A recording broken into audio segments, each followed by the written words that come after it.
కుప్పంలో పండుగ కుటుంబంతో సంబరంగా చేసుకున్నటువంటి చంద్రబాబు గారికి ఒక దివ్యాంగుడి ఆత్మహత్యాయత్నం ఆవేదన కలిగించింది.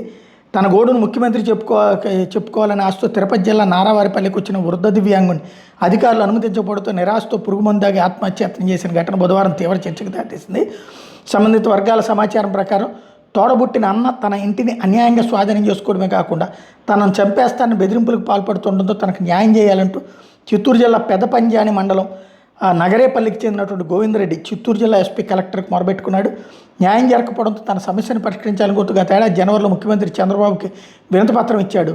అయినా ఇప్పటికీ సమస్య పరిష్కారం కాలేదు. దీంతో మరోసారి తన గోడును ముఖ్యమంత్రికి చెప్పుకునేందుకు బుధవారం ఒక సహాయకుడితో కలిసి నారావారిపల్లికి చేరుకున్నాడు. ముఖ్యమంత్రికి వినతిపత్రాన్ని సమర్పించేందుకు పడిగాపులు కాశాడు. సీఎంను కలవడానికి అధికారులు అనుమతించలేదు. దీంతో మనోవేదనకు గురైన గోవిందరెడ్డి పురుగు మందు దాగి ఆత్మహత్యాయత్నానికి పాల్పడ్డాడు. కుప్పకూలిపోయిన గోవిందరెడ్డిని అధికారులు హుటాహుటిన స్థానిక కమ్యూనిటీ హెల్త్ సెంటర్లోకి తరలించారు. అక్కడ వైద్య పరీక్షల అనంతరం పరిస్థితి విషమంగా ఉండడంతో 108 ద్వారా తిరుపతి రుయాకు పంపించారు. ప్రాథమిక చికిత్స అనంతరం ఆయనకు మెరుగైన వైద్యం కోసం స్విమ్స్ ఆసుపత్రికి తరలించి వెంటిలేటర్ మీద చికిత్సను అందిస్తున్నారు.